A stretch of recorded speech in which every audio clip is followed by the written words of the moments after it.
Real Talk disclaimer. The information provided by the host on this platform is for education and awareness purposes only. All information provided on this platform is provided in good faith. We make no representation or warranty of any kind, express or implied, regarding the accuracy, validity, and reliability of information shared by the host or show guests.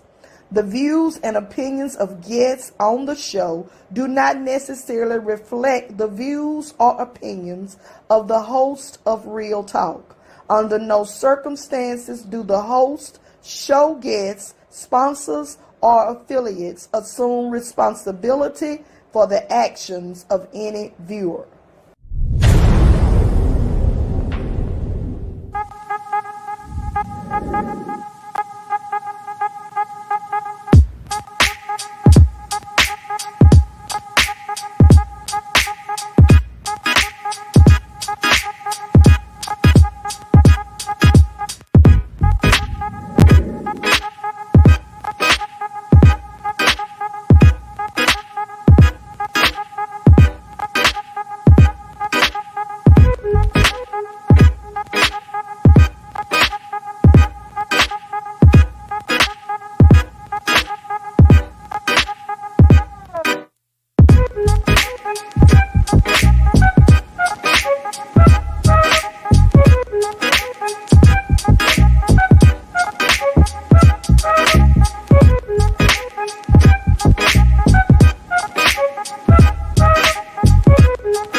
Those are questions. Okay, I just grabbed another two. I didn't know. Okay. Hello, hello, hello. Welcome, welcome, welcome to the Mayoral Debate hosted by Real Talk. Come on, clap your hands, clap your hands, clap your hands. Are y'all excited about the runoff? Are you?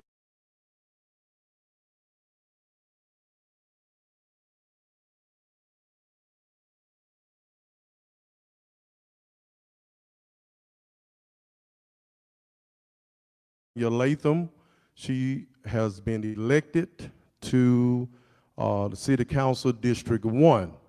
We're also, yeah. Y'all didn't clap for me. All right now.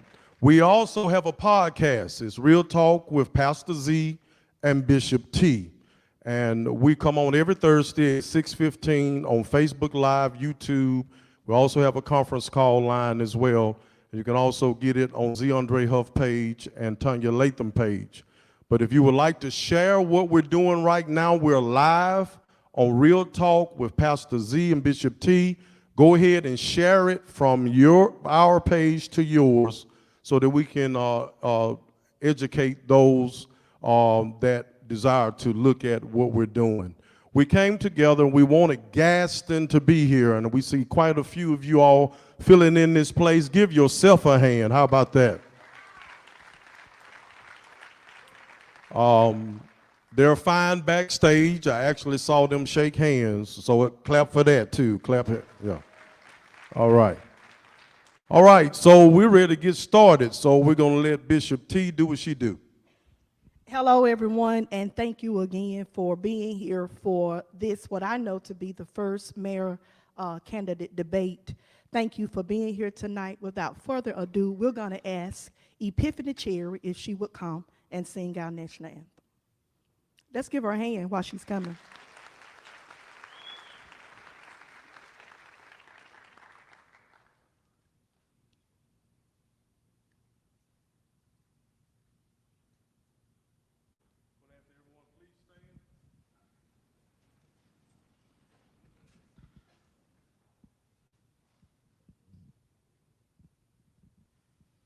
Oh, say, can you see by the dawn's early light what so proudly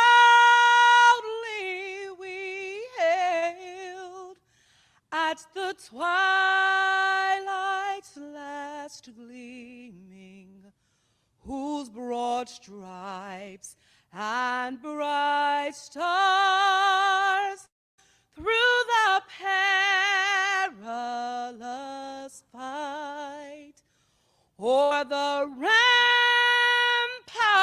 we watched were so gallantly streaming, and the rocket's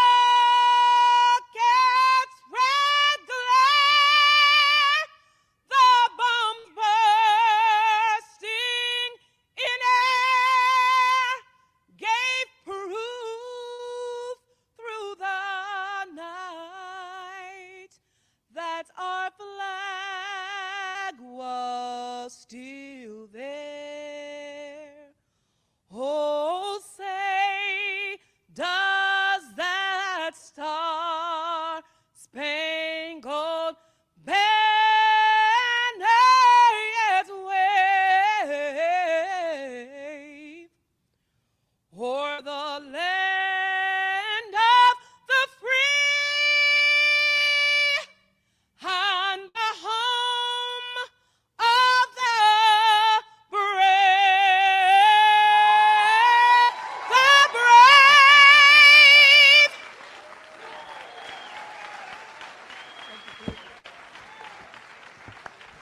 Wow, come on, let's give her another hand.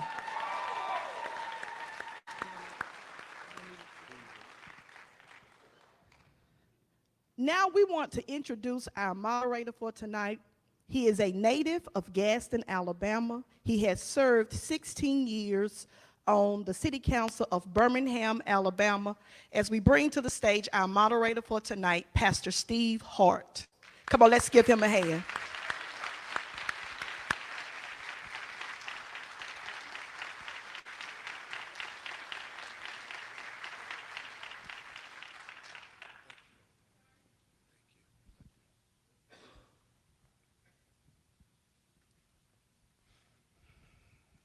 We want to also at this time bring the two candidates to the stage, Mr. Craig Ford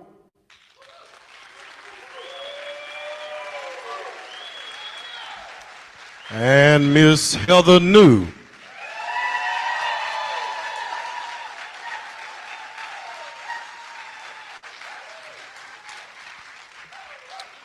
We want to just share a few things before we get started for our listeners, our viewers, and for yourself.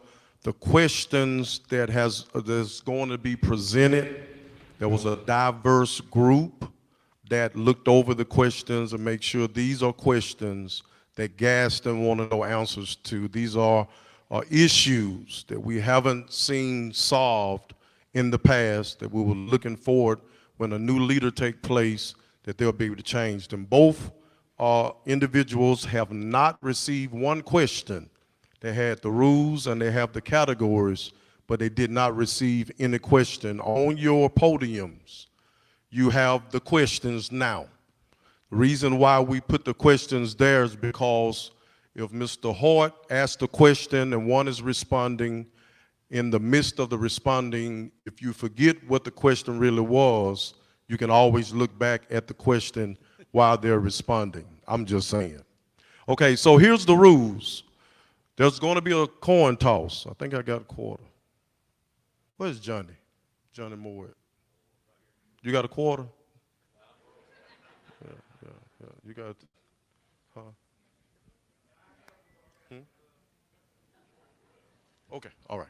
All right. So, Mr. Rowe, you got a quarter? All right. Thank you. Thank you so much. I should have came prepared. But here's what we're going to do. We're going to do a coin toss. And in the coin toss, whoever wins the coin toss could either go first or they can defer it and opt to go last in the opening statement. The opening statement will last for 2 minutes for each candidate. The person that goes first in the opening statement will also answer the first question first. They have 2 minutes to answer the question. The opposing candidate will have 2 minutes to rebut it. After that, they go into open discussion. They'll go back to the first person. They have 1 minute in open discussion, and they'll go back and forth. Each question will not last longer than 12 minutes. So at 12 minutes, we end that conversation. This is actually a debate, okay? It's not going to be a Q&A, it's going to be a debate. So the person that opts to go last in the opening statement will go first in the closing statement. There are several categories. There are going to be several questions, and it'll go back and forth that way. The moderator understands, and the two candidates also. There will be no other questions asked, not from the audience or anyone else. The questions are already been prepared, and we're looking forward to have a wonderful debate, okay? All right, let me have both of you all come to the middle like we at Gadsden City High School, tight and feel. And because Ms. Heather looked better than you, I'm going to let you call it, okay?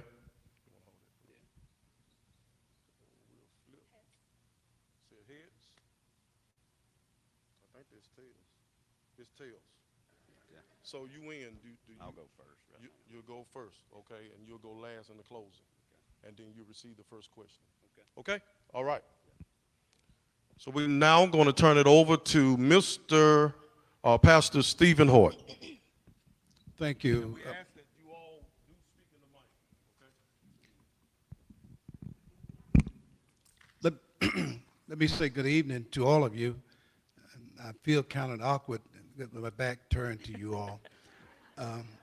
But I'm glad I got my wig done. So, but I want to say good evening to all of you. It is my sheer delight and my singular honor that I stand or sit before you this evening as your moderator on this evening of the Mayoral Debate. We are excited because we have two outstanding citizens of the city of Champions who will offer themselves to the highest office in the city of Gadsden. But this evening promises to be one of balance and fairness, as well as informative, as you all decide who your next mayor would be. And so each candidate would implore mutual respect of each other. My task this evening with this debate is to stay on task and to make sure that Pastor Z and Bishop T will not invite me back again. So I have to do what I've been asked to do, but I want to personally thank them for inviting me to be a part. I'm a native son of Gadsden. I grew up right down in 6th Street and went to Gadsden High and went away, and everything that I've accomplished, everything I've achieved, it's been because of Gadsden and the city of Gadsden and the wonderful education that I received here. And if I might take a personal privilege, I do want you all to know that that was my niece who sang the national anthem. and I taught her how to sing. I want to say good evening again. I don't think I need to go back over the rules, but if I need to, I can. And I'll just do that. I just fill in where Reverend Huff has left off. And that would be that whoever speaks first with the opening statement, he's already said, will be asked the first question. Candidates will go in the reverse order following the question back and forth from that point. The candidates will speak first, and the opening statement will be the last person to speak in the closing statement. The opening statement should be your experience, your platform, etc. You have 2 minutes to do so. And then the questions that have been formulated with respect to categories. And after receiving the first question, the first candidate will be given an opportunity to answer within 2 minutes. The opposite candidate will be given 2 minutes to rebut. And we will go into the open discussion. The first speaker will be given 1 minute to speak. The opposing candidate will be given 1 minute to speak after the first speaker. Time limit on each question will be no more than 12 minutes. And after all the categories and questions have ended, we will go straight into the closing statement. The candidate who spoke first at the opening will speak last at the closing. A real talk, a mayoral debate is only, would be the only one broadcasting this evening. And however, he's already shared that it will be on YouTube and Facebook Live. And no cameras, crews are welcome unless they have gotten permission from Real Talk this evening. And so as we start this evening, it is in the essence of time that each one have provided questions in each category. The first question has to do with municipal budget, and this is a three-part question. The first one, the current city of Gadsden has a 2% occupational tax, Can we interrupt? Are we Yes. supposed to introduce ourselves first? Oh, yes, I'm That's so all sorry. right, yeah. My fault.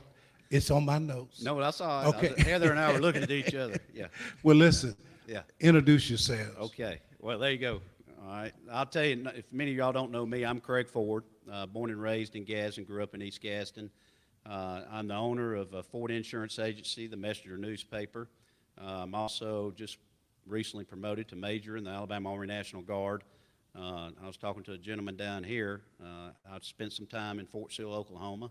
I used to be an armor officer, and I'm a logistics officer. So that means nothing really other than you playing logistics. But I'm thankful to have a lot of our employees here tonight. It means nothing to own a business without people around you that are successful, and they can tell you, they call it a Craigcation when I'm out of town. So they get a lot of things done. But I love Gadsden. This is my wife, Gwen Ford, who we've been married 28 years. My daughter's here. She's married to a guy, Alex Dionis, who is in the military, who's serving in Germany with the Ukrainian crisis, Wells Ford. And our son is getting married in April. He works for a private equity firm as a consultant. And he's engaged to a lady named Erin Halstead from Iowa, graduated from Auburn. So War Eagle. My wife graduated from Alabama. So there you go. All right, thank you. Ms. New? So first I want to thank our hosts, our MC, and all of you attending and watching tonight. I'm Heather Brothers New, and tonight I'm pleading with you to lock arms with me, our surrounding cities, our county, our region, to take Gadsden in a different direction. My platform is focused in 4 areas: workforce development and education, economic development, governmental transparency, and quality of life and recreation. I believe that we have the talent in our community that can transform it into a thriving economy that embraces and retains our youth. I'm a certified, trained economic developer. I have more than 15 years in organizational management, and I have experience in fire and rescue, water and sewer, grant and budget management, and I'm a small business owner with my beloved husband, Blake. This race has been one of the ugliest local races we've ever seen. I've been followed. I've been sent an anonymous letter. I've been threatened, and as recently as of yesterday, someone attempted to steal my identity after my husband's Social Security number was posted online this week by a supporter of the other candidate. Meanwhile, my opponent has broken records by almost 4 times with a $300,000 war chest. He took out a $100,000 personal loan and has received more than $50,000 in Montgomery Special Interest PAC money. Yet he's still calling and texting my top supporters with threats to pay once now or pay twice later, even though he still has $160,000 in the bank. That's your time. Thank you.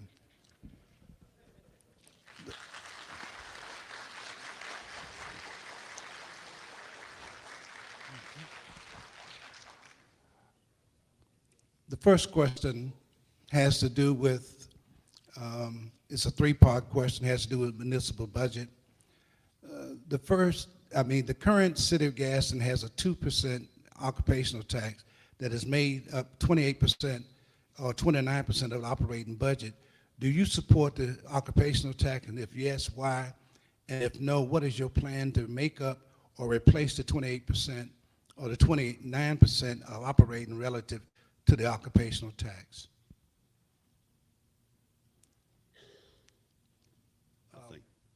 I thought the opener yes, got the first question first. I don't mind taking it. I'll be honest with you, I wasn't a straight A student. When you read the rules, I got confused, so I'll just play by the game. But I guess I need to address a couple of things I was accused of earlier before I address the question. Heather, I want you to know I've never threatened or stolen your Social Security number or your husband's.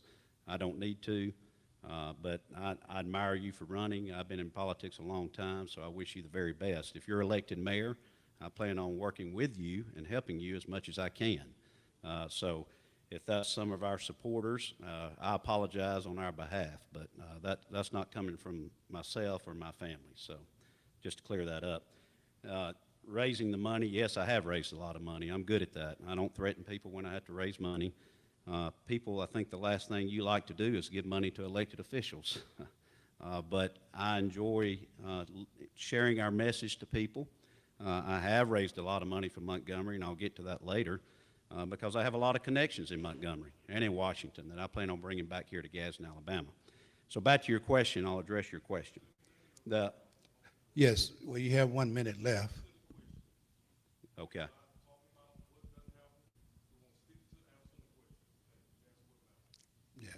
Sounds good. So as far as an occupational tax, I don't think anybody in this room likes paying taxes, me, myself included, and you too. However, I do realize taxes are a necessary evil of government. If you want paved roads, if you want fire and police protection, if you want to be able to recruit the finest in the police department and keep those people once you train them and send them to the academy, you have to have revenue that comes into the city. I get that. I was on the Education Trust Fund budget in Montgomery, Alabama when I was a legislator for 18 years, and we had an $8 billion budget that we had to work out. There are times that you have to make necessary cuts, and there's times that you have to add revenue. The occupational tax is something that's a hot debated topic here. I'll tell you this, there's a $70 million budget per se in Gadsden, Alabama. You do away with occupational tax, and it says here it takes away 29%. That's your time. Okay. Thank you. I apologize. Yeah. All right, Ms. New. Well, I am not at all in support of the occupational tax. It is, like Mr. Ford said, a necessary evil right now, but it doesn't always have to be. And I think that it's important that we study the tax rates that we currently have. We study the deficits that we experience as an economically depressed area in a jumpstart county. We've got an opportunity to grow our industrial and commercial sectors significantly enough that it would no longer be necessary. But that's not a Band-Aid you can rip off immediately. My proposal initially is to present a comprehensive study to the council to consider that we repeal the 2% occupational tax on Gadsden residents who work in Gadsden. I have met with some municipal finance specialists. They indicate to me that that would be about a $3 million hit to our budget. And as Mr. Ford pointed out, we do have a $70 million plus budget. So a $3 million drop in revenues could be easily absorbed. If we are assessing that tax because our MSA, our Metropolitan Statistical Area, grows so significantly during the day that it puts an additional stress on our roads, our public safety, et cetera, why are Gadsden residents being taxed for it twice? Okay. Thank you.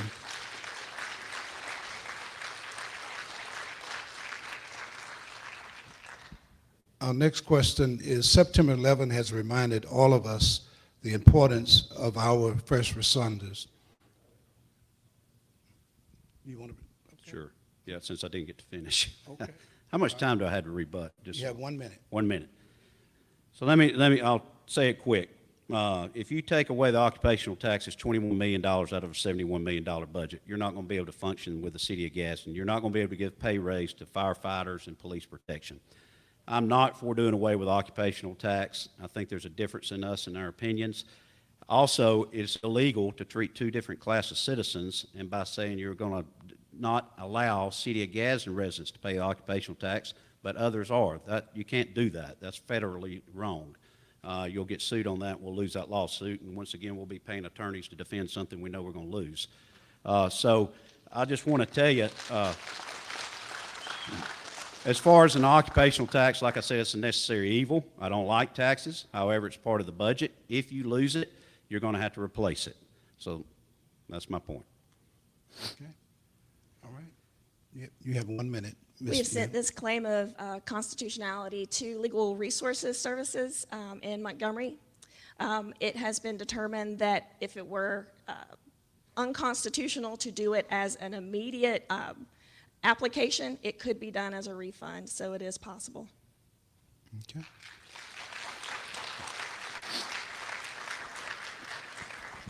Very good. Our next question is, September 11 reminds all of us the importance of our first responders. We know that they are essential and vital to ensuring the safety and well-being of our communities. The city currently are in need of hiring policemen and firemen. What is your plan to combat the challenges of understaffing and underpaid and low morale among first responders? Ms. Neal? So the last 4 years, we've had record excesses in our municipal budget. In 2018, 14 million, 19, 11 million, I could keep going. The money is there to pay our first responders. I don't know what the problem is because I don't work there currently, but I do know I have worked in fire and rescue, and that is a calling. That is a servant's heart that spends their nights and days, misses their families, misses their Christmases and their birthdays and the first steps and dinner every night, just to be able to run into a burning house to save us, to scrape us off of an interstate, to provide any and everything that we need when we expect them to be at our beck and call. We've got to respect them.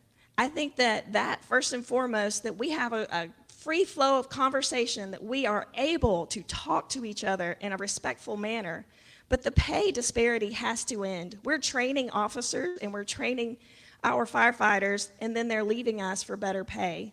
That is an open wound, and the bleeding has to stop.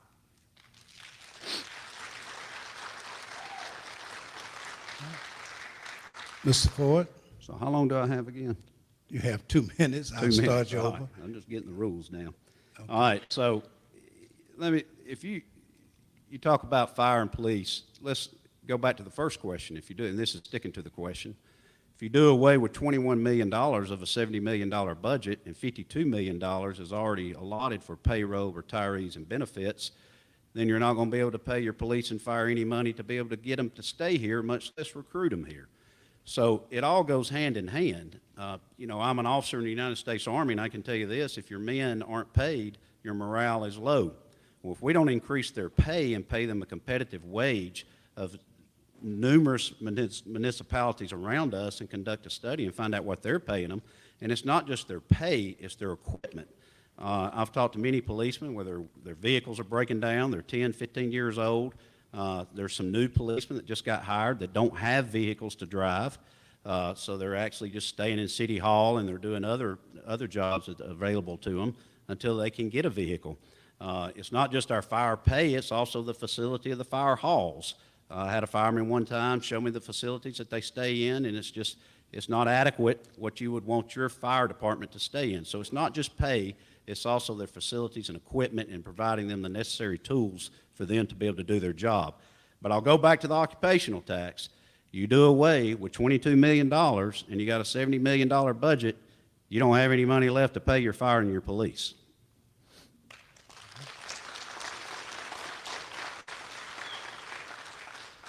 Ms. New? Sure. In case anyone missed it, my proposal is to eliminate the 2% occupational tax on Gadsden residents, which equates to a $3 million hit to our budget. So there would still easily be room to pay for our first responders to have an equitable wage.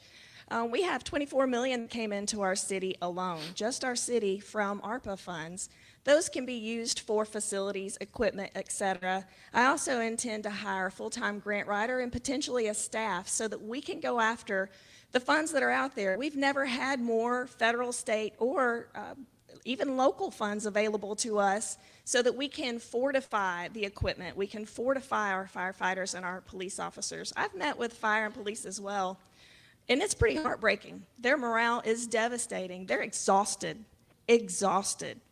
and they are overworked. They don't have the option to not come in. They can't say, no, I won't take that overtime shift. They have to show up for us. So we've got to show up for them.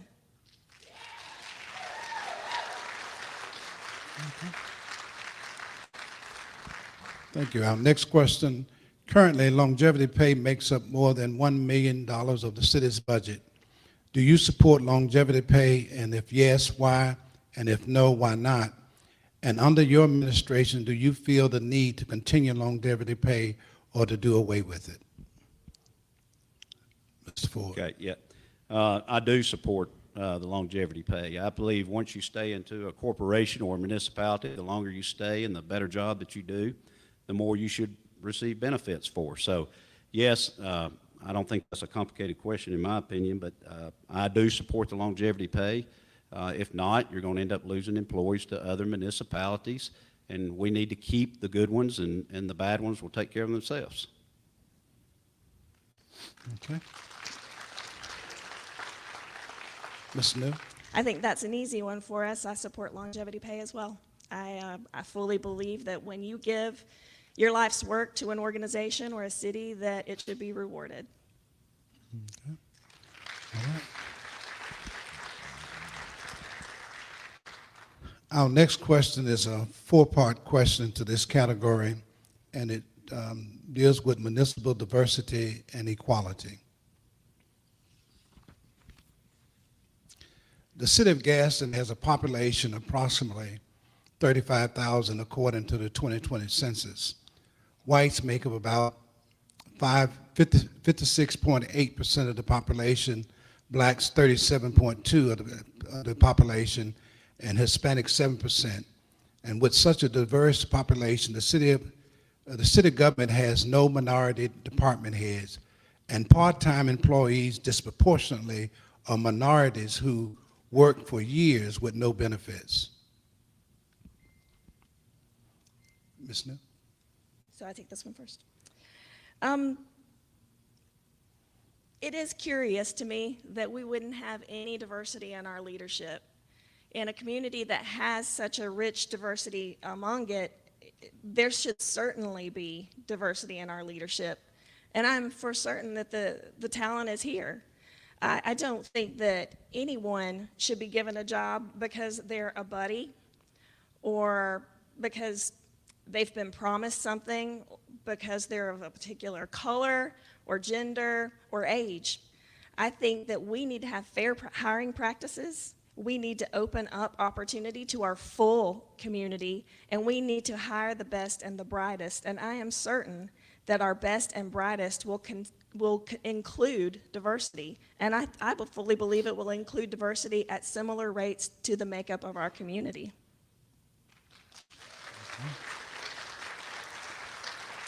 Mr. Ford? Yes, sir. If elected, I'm allowed to be able to serve as your mayor.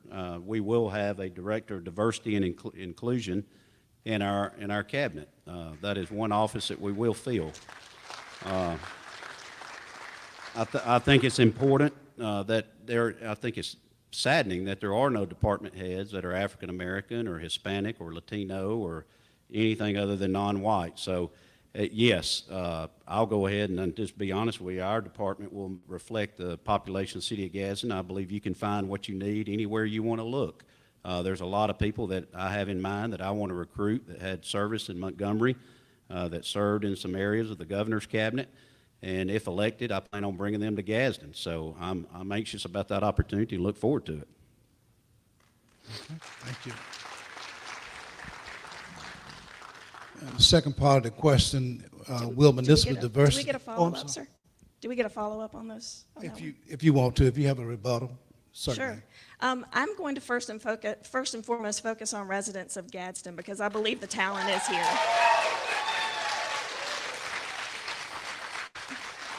I also believe that you don't need a director of diversity and inclusion when your personnel department head is focused on diversity and inclusion.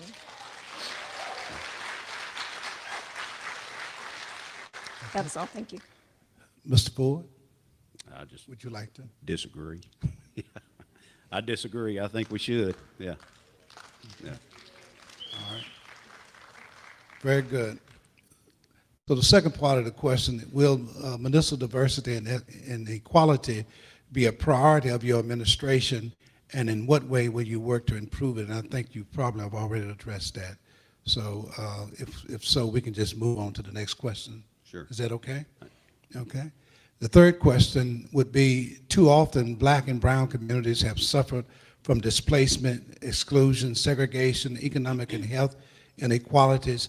Many times these communities receive little or nothing from the city's budget. With your administration, do you prioritize the needs of black and brown community and to ensure that government funds are distributed where the need is the greatest?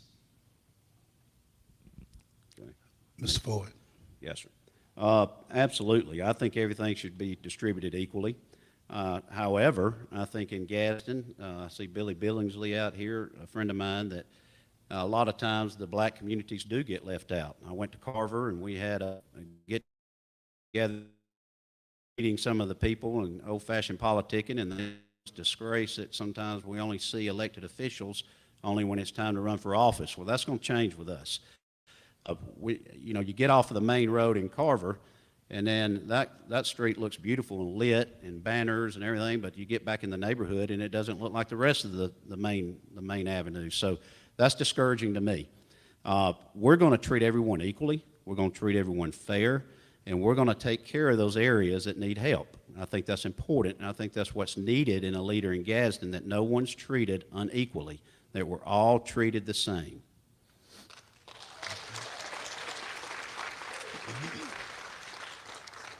Ms. New?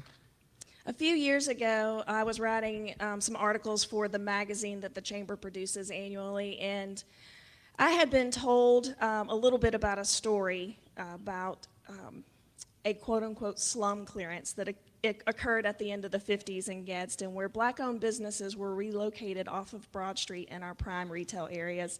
And I was astounded, and I decided I needed to know more, and I'm very grateful for my friend Shari Bostic, who is a historian and an advocate for all communities in Gadsden, who shared a lot of information about that event. We must look at people as the way we look at our own families, as the way we look at ourselves in the mirror. And when things aren't fair, we have to stand up and say things aren't fair. That dislocation set back generations of wealth for our community, but unfortunately it set back generations of wealth specifically in our communities of color. And I believe that we need to do something about it. I have worked diligently on a business incubator because we need to be giving our area a leg up on starting businesses. We need to surround startups, and the brilliance that is here is astounding. It is remarkable. We can make a difference, but it's going to take an effort and it's going to take time, and I am committed to that. Thank you. Thank you. Is there any rebuttal? Sure. Recently I met with a community in the Gadsden Mall in the food court, and they were the Black Chamber of Commerce. And it bothered me, and I asked them, I said, why is there a Black Chamber of Commerce? And they looked at me and they just said, because we didn't feel like we were included in the Chamber of Commerce. So I can assure you the Black Chamber of Commerce will be included in the Gadsden Etowah Chamber of Commerce if they want to continue to secure funding from the city of Gadsden.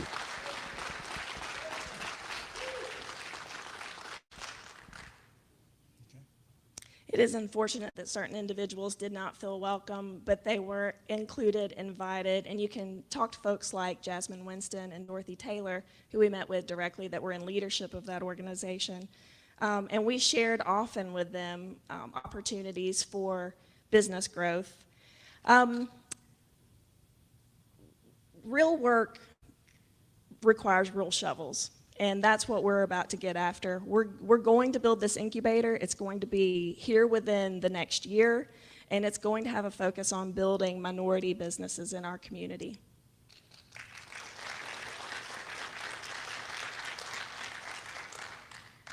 Okay, the fourth part of the question would be the current city council proposed legislation that would have provided the removal of public statues related to artifacts of the Confederate States of America. Do you support the preservation of historical statues and artifacts, including those Confederacy with taxpayers' dollars? And if yes, explain why. And if not, explain why not. And do you support the removal of these statues and related artifacts? If yes, explain why. And if not, explain why. And if you need me to repeat that again, we could at some point. Okay? All right. Ms. Mill. So I believe the issue is not the statue itself, but it is often the story that goes along with the statue. And as long as we are relaying the true history in our communities, I don't think that statues are damaging. What I do think is damaging is spreading a lie in one community that I am in full support of taking down a statue, or that I marched with Black Lives Matter, when that in fact is pretty insulting to the people that did march with Black Lives Matter that know I wasn't there. I think that was a rumor that was spread in order to disparage me and, more importantly, to divide our community, and that's not a good thing. That's never a good thing. We should always talk openly about our issues and our problems. Currently, the state of Alabama has legislation that would impose a fine daily if a statue were removed. That is a fact. Without a resolution from our city council that would put funding toward that fine, there is nothing in the world a mayor can do about a statue. I think we need to have open and clear communication with our full community. We need to talk about our hurts and our pains from the past, and we need to listen to learn and understand each other and have compassion for each other. And we don't need to let a statue stand between us. We need to be open with our hearts, with our minds, and with our voices, and provide safe spaces so that we can have those conversations.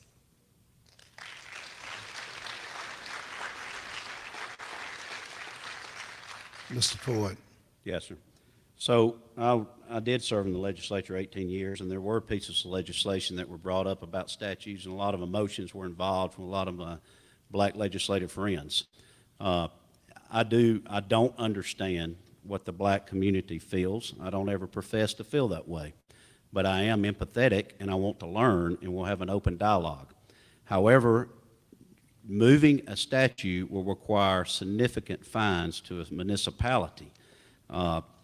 Government 101, federal trumps state, state trumps municipality all day long. You move a statue, you're going to be paying a significant fine all day long. Look what happened in Birmingham to the state of Alabama. That's nothing that we came up with, the mayor or any municipality or councils.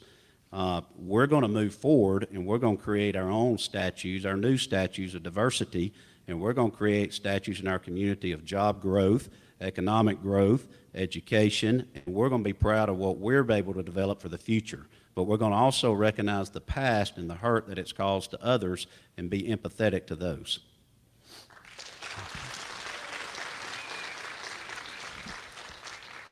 Our next category deals with economic development, and yes.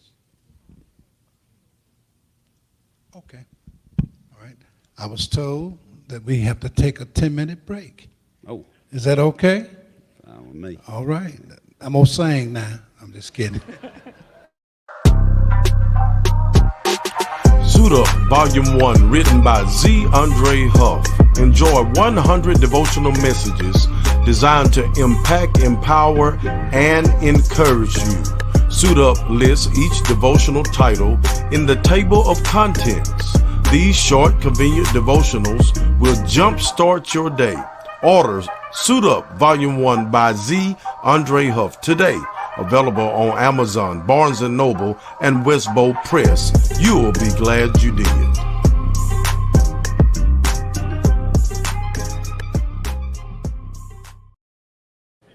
to see your face. You want the people online to at least be able to see your face.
Okay, we got 1 minute.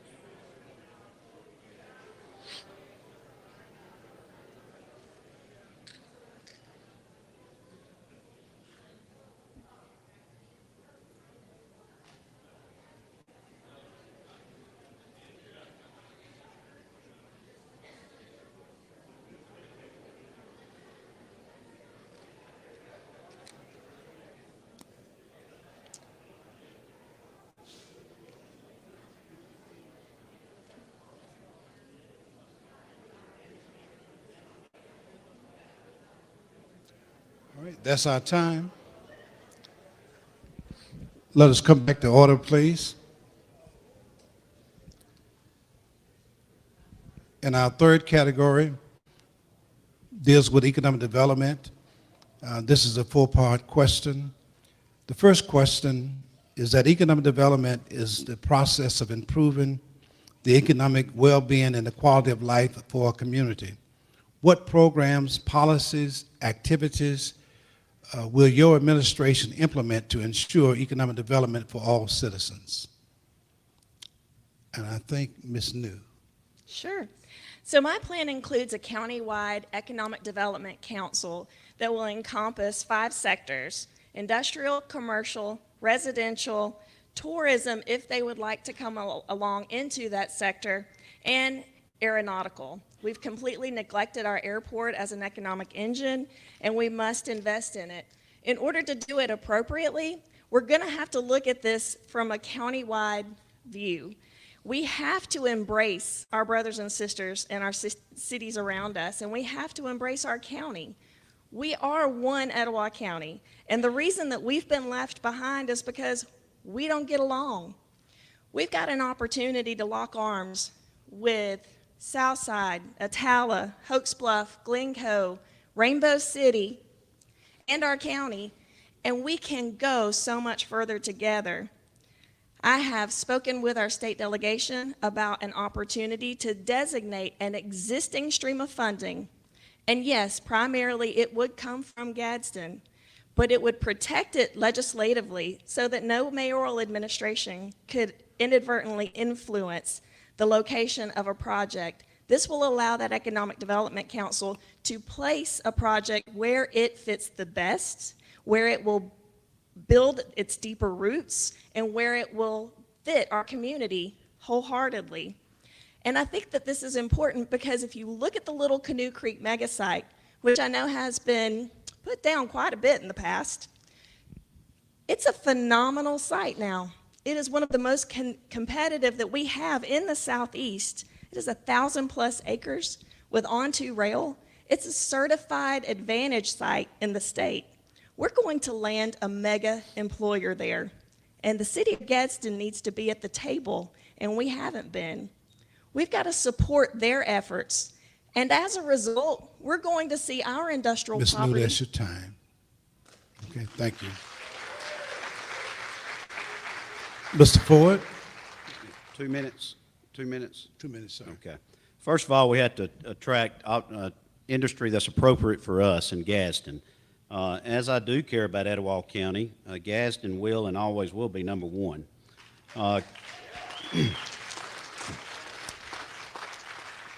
We're going to need a dashboard. We have nothing that we've done in the that we've done recently as far as the recruiting industry, as far as showcasing what we have available. Just recently, and a lot of people may have gotten disturbed about this, I thought it was a fantastic thing that we were able, the Gadsden plan is sold. It is being sold industries. And if that upsets you, I'll give you some more good news. We're also bringing an aluminum plant to the Gulf State Steel property. So, and I was also privileged to be in those conversations. If you want to attract industry, let me tell you, you got to put together a plan. You got to have a workforce. You got to work with JSU, Gadsden State, the Bevel Center, You got to work with Build Alabama and Birmingham, Alabama. You got to be able to bring in these industries. How do you do it? You look at my past record. As a legislator, we were able to create expansion of Toyota. We brought in Airbus, Honda, Hyundai. We brought in $30 million for the Gadsden Goodyear plant in 2005 to keep it into existence until 2018. When they tried to close the plant in 2018, I had a meeting with one of our United States senators, a lot of local leaders, and I wasn't even an elected official trying to keep this plant in operation. It could have stayed in operation, and we could have kept that plant, especially during COVID, when they realized they needed the Gadsden Goodyear plant because they couldn't do what they were doing overseas, and we could have enhanced our plant, and it would still be in operation today. But coming up with $30 million to keep the Gadsden Goodyear plant open in 2005 was a feat, and it wasn't done just by myself. It was done with Senator Means, Representative Gallagher, and Representative Page, and that was something that they were very proud of. So, Mr. Ford, that's your time. Thank you. Thank you. Second part of the question, with employment being one of the driving forces behind economic growth, what is your plan to create jobs and to bring industry into our city? And I guess I'll go ahead and ask the third one too, because I think it's relative. Is how much influence, if any, will organizations outside of the city of Gadsden influence the type of industry that we are recruiting to the city of Gadsden? I think I go first on this. Yes, sir. So, I'm not sure I understand the second part, but I can tell you this. Well, let me just clarify. I think you sort of answered it before, but let me just repeat it.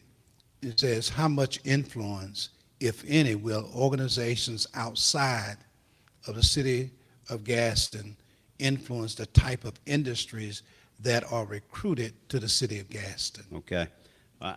I'll be honest, I don't really care who influences or who doesn't influence. We need jobs. We need good paying jobs. So if they want to influence us, they can influence us. But I want them to locate in Gadsden, Alabama first. Then I want to help Etowah County second. I'm not trying to help the mayor of Rainbow City or Southside, and I'm not trying to run their cities. I want to run the city of Gadsden. So I want to tell you, one person you were talking about maybe bringing people out of area. Yes, there are plenty of Gadsdenites that deserve an opportunity to work for the city of Gadsden. But let me tell you about one guy named Representative Rod Scott from Birmingham, Alabama. He graduated 2 Ivy League schools. He served on the Alabama Education Budget Committee. He's recruited by national industrial developers to come to their areas to work for them, to help bring in his models, to bring in industry to their area. He is committed to come to work for the city of Gadsden and move to Gadsden to work for us to help us in the industrial development. We need people like him and his ideas and his thoughts to be able to come to our area, and if it doesn't take my experience of reaching outside of where we need to do, I'll do whatever it takes to bring good paying jobs for our Gadsden people.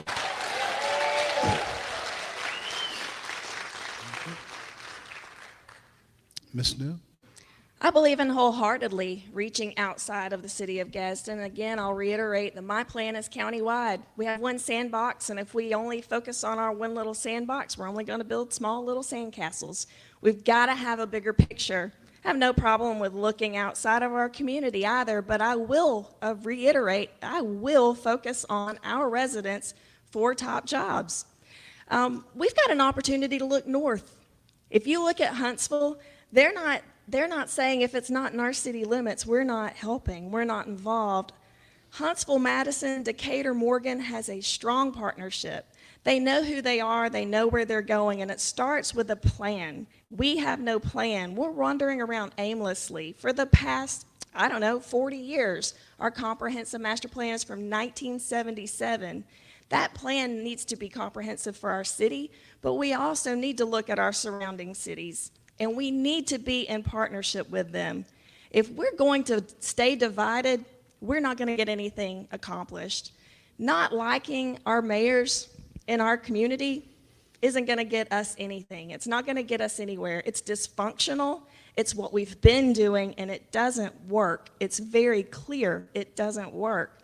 No one is trying to hurt Gadsden. And I don't know if somebody's telling you that they are, but they're not. Our surrounding cities thrive when we thrive. It makes no sense for them to want us to have a demise.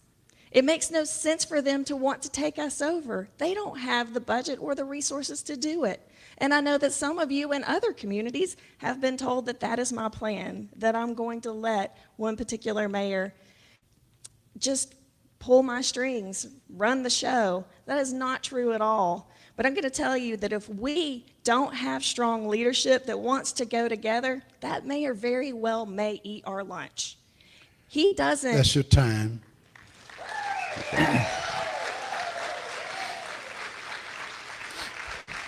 Can I get my 1 Well, minute? I get 1 minute. And I want to make sure that we understood the first part of the second question, and that is, what is your plan to create jobs and to bring industry into the city? So I would Okay. need you all to answer that. I didn't hear the answer. Is this a new question, or do I get No, my this 1 is- minute no, of this rebuttal? is- Well, I'm going to give you two minutes Okay. on that, because I didn't Can I hear go the ahead and answer. get my 1 minute of rebuttal on what You'll you get a 1 minute rebuttal. Yeah, I okay. add, so you got 3 minutes. So we talk about your sandbox. Your sandbox is large when it comes to recruiting industry, but it's small when it comes to wanting to hire employees. So I want to have a large sandbox for recruiting industry and hiring people. I want to bring in the best possible people we can bring in to help Gadsdenites have good, high-paying, quality jobs. It's a simple process. You can't take the 18 years that I served in the Alabama legislature and not use the connections that I have with Greg Canfield, the head of ADECA, Lee Sintel, tourism director, Bill Poole, who's the finance director for Governor Ivey. I'm going to utilize those connections for you. That's what I want to do. Now, what are we going to do to bring in industry? We're going to roll out the red carpet. We're going to update our education. We're going to show them we have top schools in our area. We're going to talk about our workforce development. We're going to talk about Gadsden State Junior College. We're going to talk about Jacksonville State. We're going to talk about the Bevel Center. We're going to talk about workforce development in the state of Alabama, and I'm going to do everything I can do to uncover every rock and write every grant that we can do to get you jobs here in Gadsden, Alabama.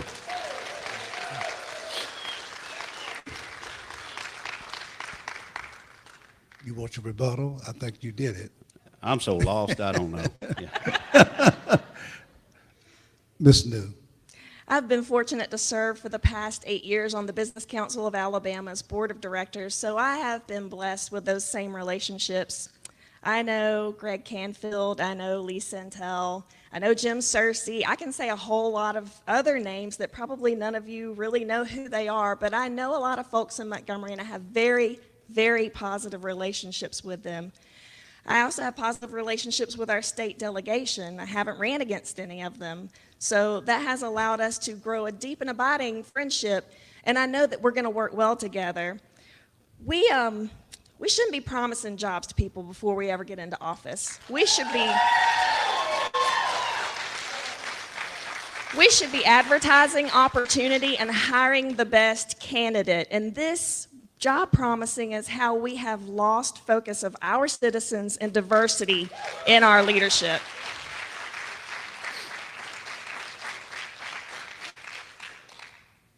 Okay, very good. All right, our next question, and the fourth part of this, in this category, education is the foundation, the groundwork from which much of economic growth and the well-being of a city is built. With that being said, is there ever a good time to cut the Gadsden city school system from the city of Gadsden's budget? If yes, why? If not, explain what the administration would do to build and improve the effectiveness of our city school system. Ms. New? So the short answer is no. There's never an appropriate time to cut funding to our school system. If we are going to have our own school system, we should fund it. These students are our future workforce, and there is literally nothing more important than our children and equipping them to build our future for us.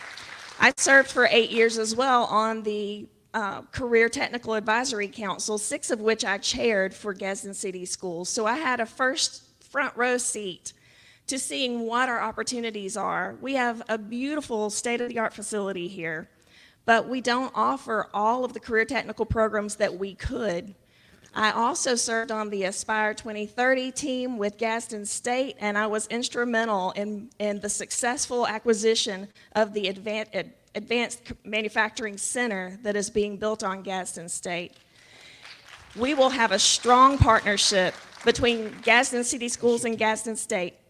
That's your time. Thank you. Mr. Ford? So when we were helping other areas in the state, when I was in the legislature to recruit industry, the number one things they wanted to look at were the local education system. I asked a gentleman that one time when Hyundai was coming to Montgomery. I was a minority leader in Alabama and was privileged to be in some of those meetings.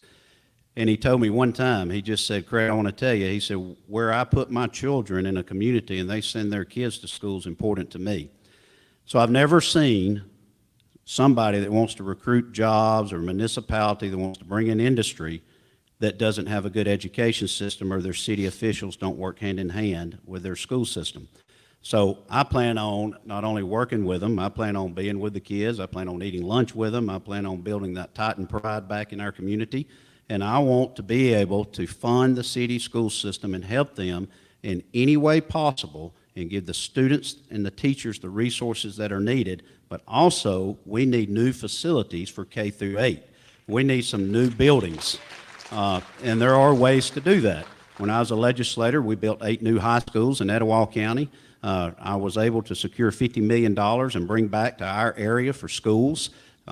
We were able to pass a bill when the PAC program went defunct. I passed a bill with Dr. Paul Hubbard, took the debt service off the PSCA bonds, and created $537 million to be able to honor the promise that Alabama made to these families and these kids of Alabama. I get education. I'm not an educator. I'll listen to educators, but I'm going to work with our education system.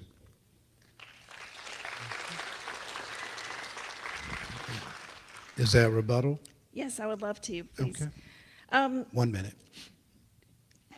I don't mean to put any of our school board members on the spot, but when was the last time the mayor came to a school board meeting?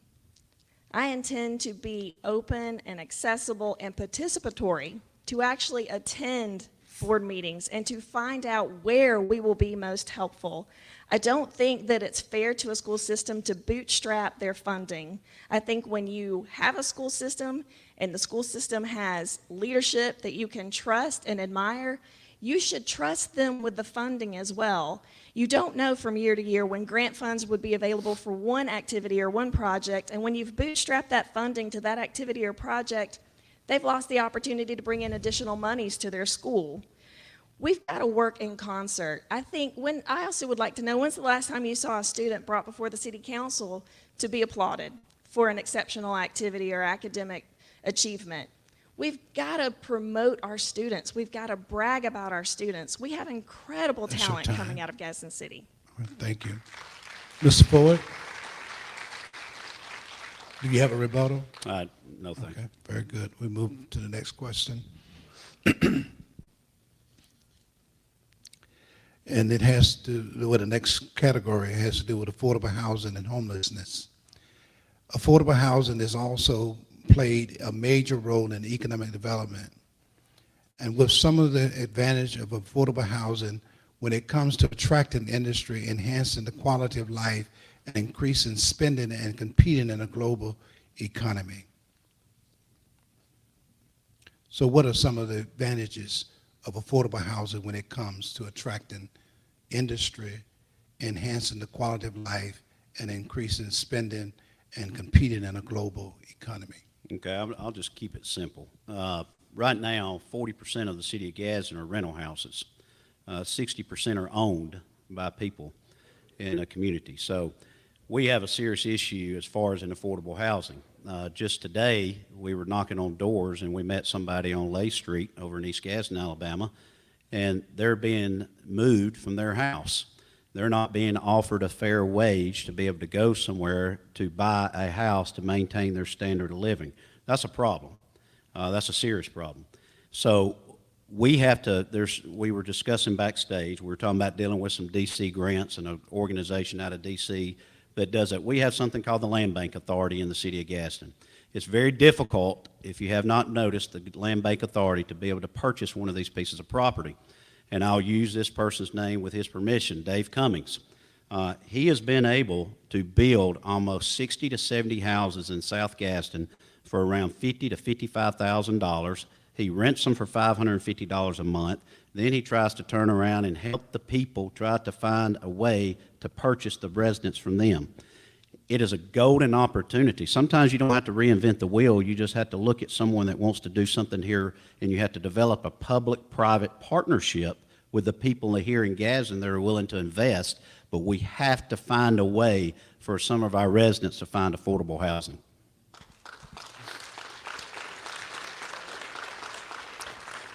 Ms. New? Housing as a whole is a problem in Gadsden. Affordable and or executive C-level housing is a problem. We haven't really looked at housing as an effort. The Gadsden Land Bank has more than 1,200 properties in its coffer that are available for residential opportunities, and we do have to market that. How many of you know about the side lot program? How many of you know that you could purchase one of those properties for as little as $500 and build a home? And while I agree it's important that we engage our local builders and those development companies, it's important that we engage individuals who are currently in rental situations where they're paying twice as much as what they would have to pay if they were able to purchase a home. Paying $700, $800 for rent for a home that they could finance for $300 to $400 a month is not fair to anyone. We've got to work with individuals. We've got to embrace our credit unions and our lending companies so that we can repair credit and we can get people into financial stability for their future, not just for the immediate need, but for their future. And that opportunity exists. We've got the talent, we've got the people here that can help folks get into home ownership. We've got to maximize the opportunities within the Gadsden Land Bank. Again, I go back to my 2% for Gadsden residents that work in Gadsden. That could be a recruitment tool to get some folks back into Gadsden. If you can get a 2% raise by relocating and becoming a resident of Gadsden, that's a pretty good opportunity for folks. It might not mean a lot to somebody like me with a meager income, but it could mean something significant, and it could help turn around our median household income. It could help turn around our degree attainment. It can make us more competitive as we recruit and compete for those new jobs in our community. That's your time. Thank you.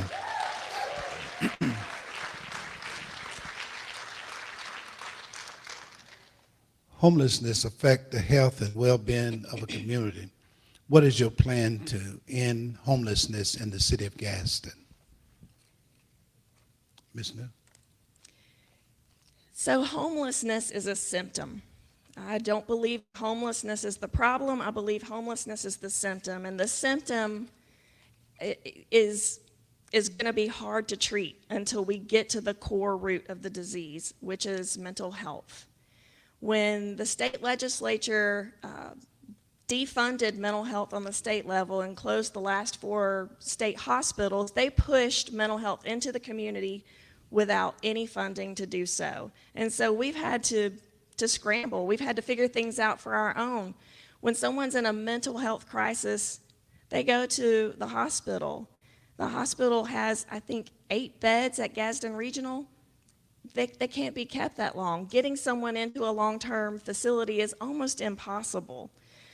We have probably the top expert in the state, if not in the country, that has incredible ideas for solutions, and we must embrace and partner for those solutions. Judge Scott Hassel has exquisite experience, superb training. He has a doctorate. He knows how to address this issue.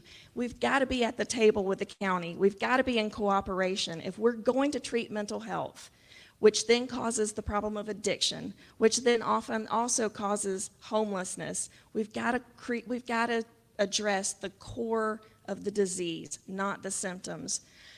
I have been privileged to be at the table with folks like Ruth Moffitt and Jamie Sledge before the pandemic hit, when really incredible conversations were happening about a holistic, comprehensive approach to transitional sheltering. This approach would offer job skills. It would provide mental and physical health. You would get a person whole before they would be expected to exit the facility. That's your time. Thank you. Mr. Ford?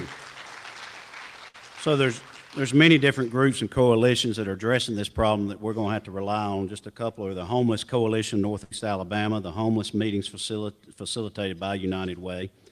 In 2021, there were 239 people that are counted on the census in Gadsden as homeless. This is a serious issue.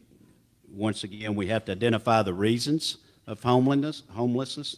It's drugs and alcohol, domestic violence, mental illness, and et cetera. But this is something that will need to be also assisted by with our faith-based partners. We're going to have to get with our churches as a municipality and develop a coalition to help assist these people. In Birmingham, Alabama, there's something called First Light, if you're familiar with it. It's a shelter for women. They can go there every night at 5 p.m., spend the night, no men are allowed in. They give them a hot meal, they're allowed to take a shower, and in the morning they leave. They could be homelessness, they could be abused, or et cetera. There's a place for men also. We need 2 facilities like that in Gadsden. Now, not to say we have a lot of empty buildings in Gadsden, but there are plenty of buildings that we could find and work with our faith-based in making this a reality.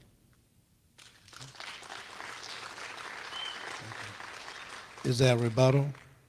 I would just like to finish that conversation, and there were buildings identified.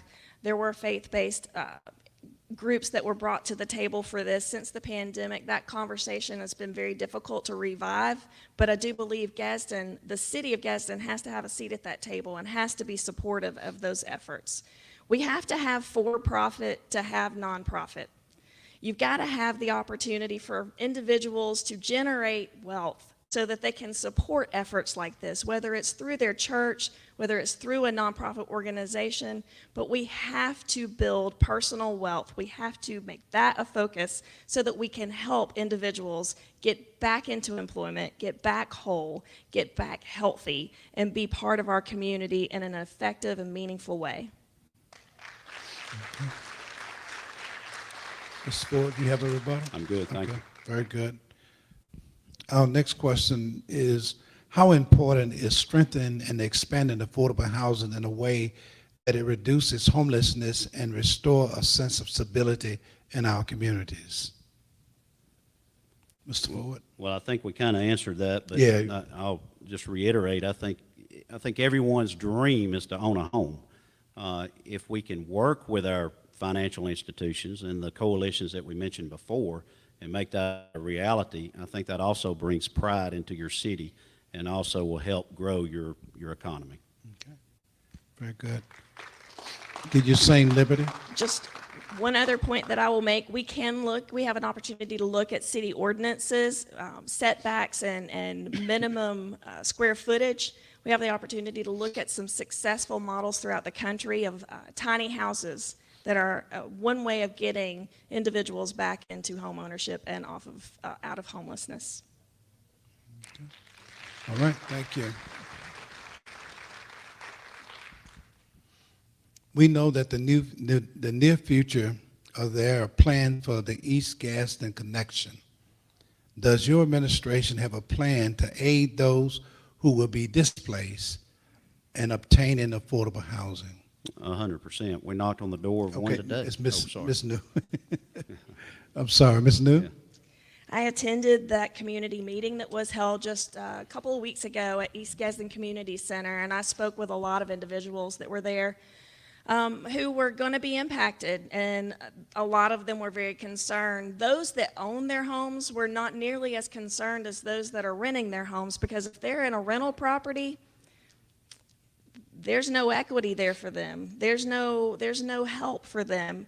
There are individuals with the state that were there who have assured those residents that they are going to help them with the transition, but the city of Gadsden's got to be a strong partner in that as well. We've got to make sure that our citizens are not displaced unnecessarily, and we've got to make sure that we are being thoughtful and proactive in how we're going to resituate them in our communities.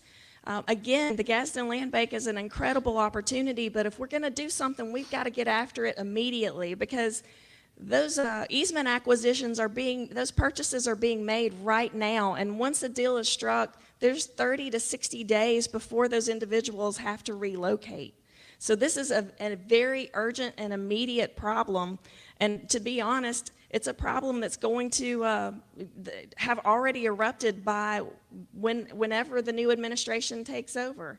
So I'm hopeful that this is being handled immediately, because it's going to be a very big problem. We've got people there that are scared, that don't know where they're going, and you know, when you feel sad and desperate, you're going to resort to desperate measures. We don't want folks to leave our community. We don't want them to have to find an entirely different city or county to live in because they can't find something here.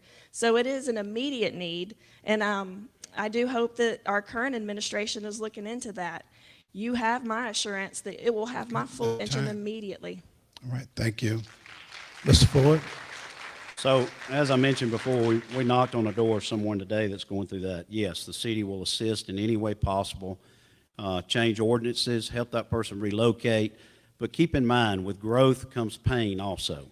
When you build new highways and you expand your economy and your city, some people are going to have to relocate. That's just part of the growth problem. So it all goes hand in hand, but if you have a mayor and you have a group that works with the mayor, that is sensitive to that and realizes that and tries to help those people relocate, then I think that helps lower the burden of having to relocate from your home. So I don't understand that. That's never happened to me, but I can promise you I'll do everything possible to help those people relocate. Okay. And just before we do our closing statement, and to give 2 minutes, and having been a housing professional for more than 35 years, there is a uniform act that applies to the acquisition of real property and displacement of persons resulting from federal or federal assisted programs or projects. And so I think that's a reference point, that we have to be fair with folk when they're moved and displaced. There are federal guidelines that governs how that is to be done, and it does not exclude renters. So that's just a bit of information. I just had to do that. I'm gonna probably get beat up by the host. No, you'd be somebody outside my sandbox I'd call on. Well, I just thought we just needed to visit that. Now is an opportunity for you to make your closing statement. And of course, you can dictate as to why people need to consider yourselves as mayor of this city, this wonderful city, the city I call home when I'm visiting or so. I love this city, and I like to see it grow even more. And so I would ask that you, in your closing statement, address us in a way that you would like. You have 2 minutes, and I think since the toss of the phone, I think you went first, so you go first, Ms. New, and then Mr. Ford. Okay. So a half-truth is a whole lie, and it's time for everyone to hear the truth. My opponent keeps talking about how results matter, and I agree wholeheartedly. Where are those results? Millions of tax dollars that he brought to our schools. I ask you, outside of this campus, where do you see those dollars? It's not in the city of Gadsden. Millions of tax dollars he gave to Goodyear without any assurance they'd stay. We gave them $30 million for 12 years. That's $2.5 million a year, more than the occupational tax our workers paid into the city of Gadsden each year, and now both of those pots of money are gone. He tells us he negotiated the sale of Goodyear just in time for this election. A quick Google search will also tell you that we announced Building 759 in 2014 and 2017 just in time for elections. In 2022, we're still talking about building it. Where are his results? He complains that I was offered a job in Orange Beach in 2017 while he owns a condo at the beach, a house in Lake Martin, a place in Colorado. He didn't show up in Montgomery, and he won't show up at City Hall.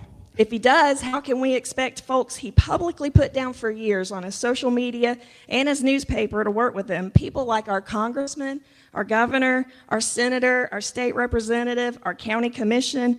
In 18 years, he brought us crumbs, and he asked us to be thankful for them. He's told half of you here that I'll march with Black Lives Matter, and the other half I'm going to annex the country club to Rainbow City. So I encourage you to talk to each other tonight, because darkness cannot overcome darkness. Only light can do that. And a half-truth is a whole lie. You deserve the truth. You deserve leadership. Yes. This is not politics as usual. It doesn't have to be this way. Elect me on September 20th.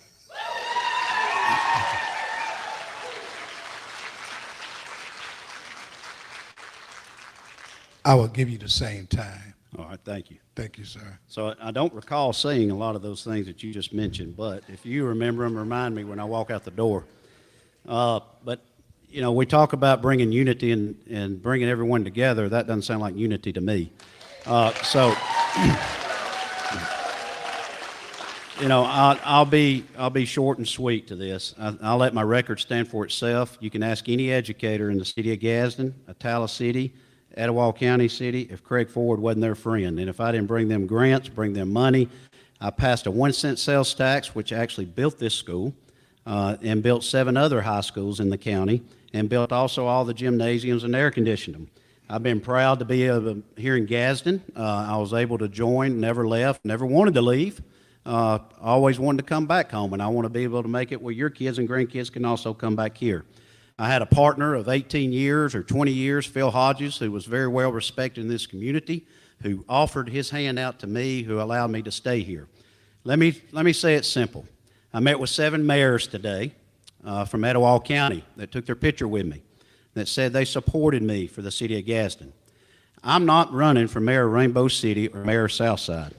I'm not hanging my hat on those 2 cities and saying we all need to work together. They will not control Gadsden, and I will not control. Number 1 leader in education and recruiting jobs, and I'm going to turn over every rock possible, and I'm going to work for you, and I'm going to do what I did as a legislator for 18 years, and my father did for 24 years, and I'm going to represent Gadsden and make you proud. If you don't let me come back. So I want to thank you and thank Real Talk for having us, and I look forward to Tuesday, and please vote. Thank you. All right. Very good.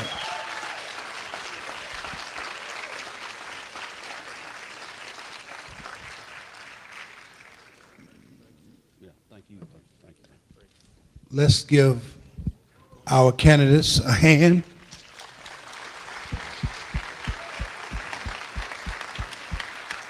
Let's give Pastor Z and Bishop T a hand. And then give me a hand.